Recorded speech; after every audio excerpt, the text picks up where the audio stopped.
Meet the Master of Arms, an Outer Worlds 2 build that's almost as good at talking their way out of a situation as they are fighting their way out of one.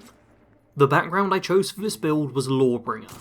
While this will provide some extra dialogue options, this is more of a role-playing choice than anything else, so can be switched out if you've got a different background you prefer. As a trait for this build, I picked Brilliant. This allows you to specialise in an additional skill. While this ability isn't a big deal, there are a lot of checks throughout the game which can use the Brilliant trait, so this trait works well when you don't have a host of different skills to pass checks with. As for flaws, there were two I picked up and allowed in while playing. The first of these was Bad Knees. This makes you emit a crunching sound whenever you crouch, but also makes crouch movement speed significantly faster. My second flaw was Energy Hog. This reduces energy recharge rate by 25%, but increases maximum energy reserves by 50%. I found this works out quite well, as most fights don't last all that long, and there's often a fair bit of walking time between them where you can comfortably recharge your spent energy. The primary skill for this build is Guns. With this skill maxed out, it provides plus 200% range damage and plus 20% armor penetration. This means all your firearms deal crazy high damage, and should have no problem facing down even the strongest enemies in the game. The secondary skill for this build is Speech. The main benefit of this skill is that you gain additional choices during dialogue, and these can be selected in order to gain additional rewards, learn bonus information, or even sometimes skip over fights entirely. If you do get stuck in combat against human foes, then the Speech skill will also give you a flat damage bonus against them. Onto the tertiary skill of the build, Observation. The flashy effect of this is to spot hidden secrets in the environment, but I've honestly found this effect to be pretty underwhelming, only yielding me a small amount of extra basic loot, and pointing out mines that I'm already staring at. However, the skill does also raise weak spot damage, meaning that you can more reliably one-shot kill with your powerful weapons. The final skill I picked up a few ranks of was Lockpick. There's a whole host of locked doors and containers that you'll find, and even just a few points in this skill will open up a lot more options as you play. Plus, the side effect increases your evasion chance with each rank, giving you a chance to entirely avoid range damage. This is a level 24 character, which means there are a total of 12 perks for me to go over. The first of these is Space Ranger. This perk increases your overall damage output by 2.5% per each rank of the Speech skill. For me, this meant a 40% damage boost, but with Speech maxed out, you can get a maximum damage boost of 50%. Our next perk is Sharpshooter. This will make it so all of your various rifles gain a major damage boost when shooting at targets who are over 20 meters away, but then they lose some damage when you're closer than that. Additionally, all these weapons deal bonus sneak attack damage, which makes them great for opening fights at long distance. Next up is Point Blank Artist, which basically does the opposite. Shotguns, SMGs and pistols now deal bonus sneak attack damage, and get a damage boost when within 10 meters of your target, but then lose some damage when at further distances. As long as you only use these types of weapons when up close and personal, then this will be a strong boon. Let's take a brief break from combat perks with Pickpocket. Nice and simple one, just allows you to pick NPCs' pockets, gaining some extra loot now and then. This isn't an essential perk, but I just had to know what everyone was carrying around with them, just in case there was anything really good. Spoilers, most people have nothing worthwhile in their pockets. Back to combat perks with Trophy Hunter, which increases your critical hit chance. Crits deal substantially more damage, and with this perk you'll be getting more of them, especially when fighting against strong enemies. Crabble Rancher is up next, which increases damage with marksman rifles, pistols, and shotguns, plus gives extra crit chance again, though only when the magazine is half empty. One of my favourite perks I've picked up is Trick Shot. With this, whenever you kill an enemy with an attack to their weak spot, your bullet will then ricochet to a second target, killing two birds with one stone. Or I guess two raptidons with one bullet. Eden Windage is up next and gives a 25% boost to both range and weak spot damage for marksman rifles, pistols, and sniper rifles. This is especially good for the snipers, as it just makes it so much easier to get long range one-shot kills with them. Another perk that helps with this playstyle is Keen Observer. This gives a 25% boost to weak spot damage for all weapons, though only while crouched and not moving, which is the standard position for snipers. Through the Keyhole is up next, which also weirdly does help with long range builds, as it increases weapon range by 50%, ensuring all your attacks hit no matter how far away the enemy is. The actual main effect of this perk is to allow you to see the contents of locked containers before picking the lock, but I very much picked this for the secondary effect, which is the much better of the two. Penultimate perk is Bag Check. This works in the same sort of way as the previous, allowing you to see what's in someone's pockets before you pick them. Once again though, this was a perk I picked for the secondary effect, which increases critical hit chance. There's a lot of synergy with crits in this build, so any effect that helps with this is worthwhile picking up. And finally, we have Lucky Strikes, which doubles critical hit damage. Additionally, anyone who dies from a critical hit will explode and deal damage to nearby enemies.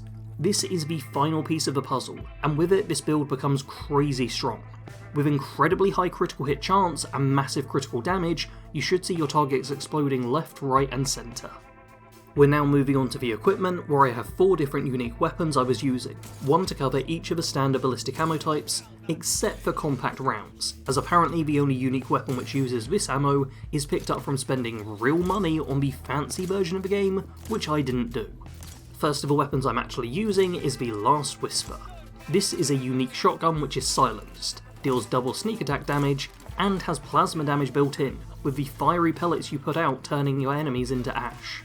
While this weapon is designed for stealth builds, it's also a great hunting weapon, as the vast majority of beasts you encounter don't have armour and will be vulnerable to plasma damage. Second weapon is the Oracle. This unique assault rifle not only provides a fast-firing high DPS option, but also comes with a scope that has an auto-aim feature. Just make sure to ADS with this gun and you'll always hit your target. On top of this, I also had the added tracing unit on the rifle, which makes it so any weak spot hits mark your target, making it take increased damage and causing your allies to focus on that enemy. Great for tough boss battles where you need to take down a big foe. Penultimate weapon is Death Sentence, a unique marksman rifle that I just found very satisfying to use.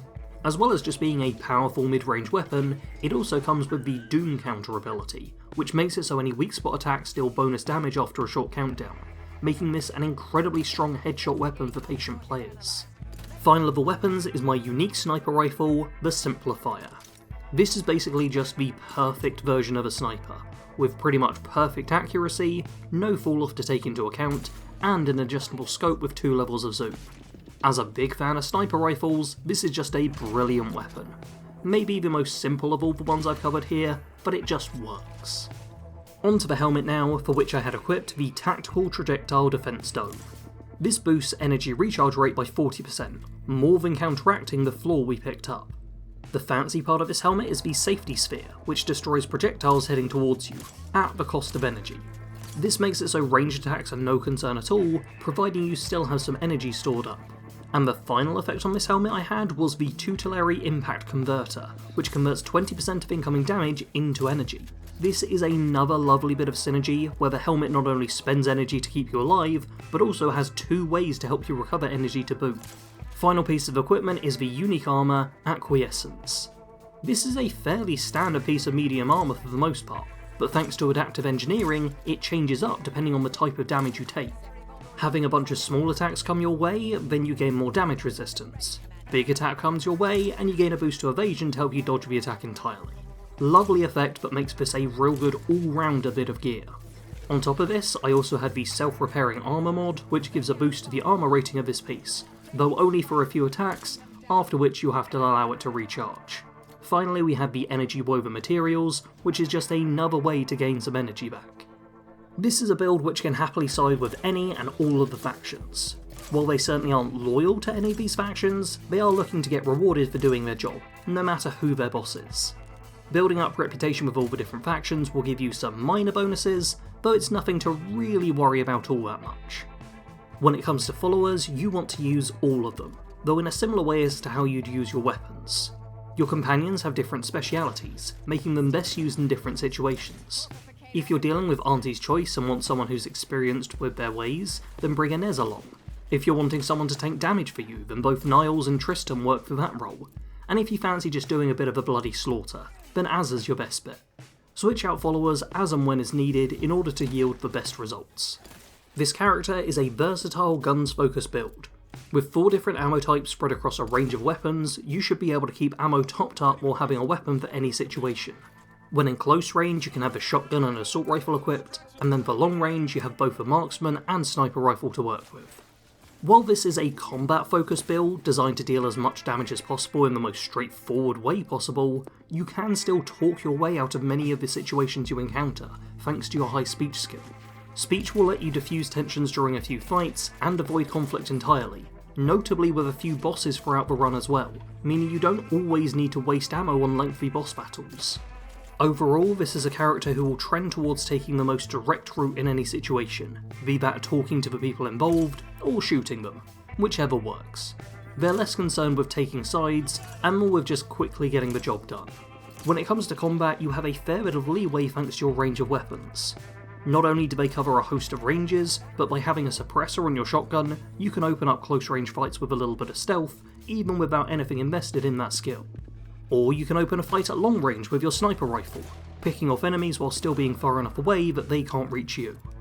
In terms of role-playing, I see this character as one who wishes to bring law and order to the system, but only really so they get seen as the hero of this huge war they found themselves in.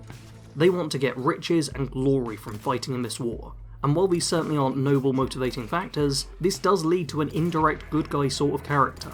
Morally, they're quite bad, but practically, they will be good, as it benefits them the most. I like to play characters who end up being the good guy for all the wrong reasons, as it still allows you to play the stereotypical hero, but with a nice little bit of irony to it, and while also allowing you to intentionally pick a more evil quest outcome from time to time without breaking your immersion. There's a lot of freedom inherent within that type of character, so give it a whirl if you haven't before, and let me know how you find it. I hope you've all enjoyed getting a second Outer Worlds 2 character build from me. While I would love to get a few more done, and even have a couple mentally drafted, I am well aware of all the stuff circulating about a Fallout 3 and New Vegas remaster, so it seems like I'm going to have to put Outer Worlds 2 on the back burner. Again. I swear that I will finish this game one day, just might take me a few more months. Anyway, if you enjoyed this video then hit the like button, subscribe for more character builds across a variety of role-playing games, and feel free to check out the Patreon page if you like pretty wallpapers or seeing your name in the credits of videos. As always, thanks for watching. Sarge out.